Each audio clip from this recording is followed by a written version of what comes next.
ఇప్పుడు నేను చూపించబోయే రెసిపీ సాంబార్ రైస్ అండి. దీన్ని 1 pot రసం రైస్ కూడా అని అంటారు.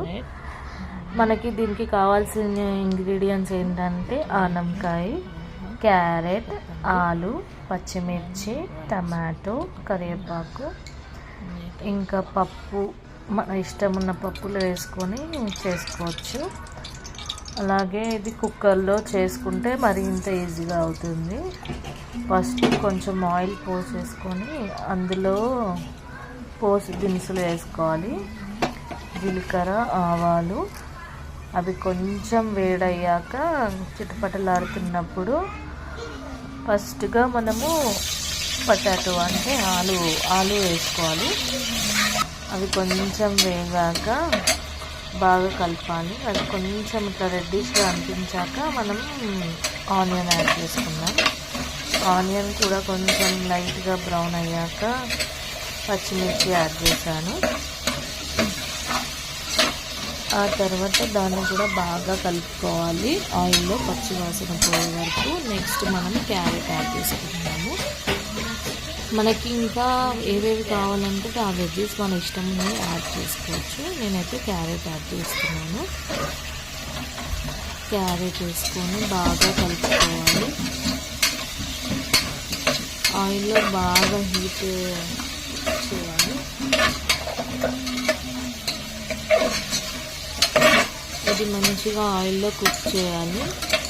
మీకు ఇది తొందరగా ఉడికిపోవాలంటే కొంచెం సాల్ట్, పసుపు యాడ్ చేసుకోవాలి.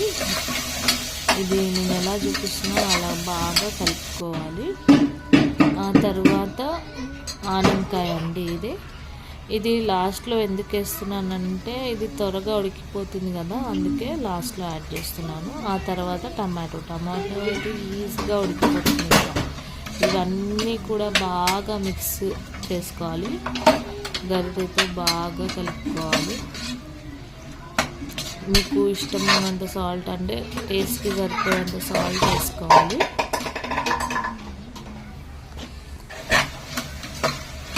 ఈ ఆయిల్లో అన్ని వెజ్జెస్ అంటే అన్నీ కొంచెం ఉడికిపోయాక 1.5 teaspoon మిర్చి పౌడర్ అంటే కారం వేసుకోవాలి.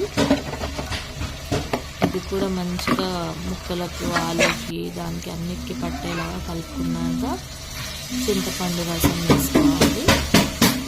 మెయిన్ ఇంగ్రీడియంట్ చింతపండుతోటి మనకి రసం రైస్ అనేది బాగా టేస్టీగా అవుతుంది, పుల్లగా.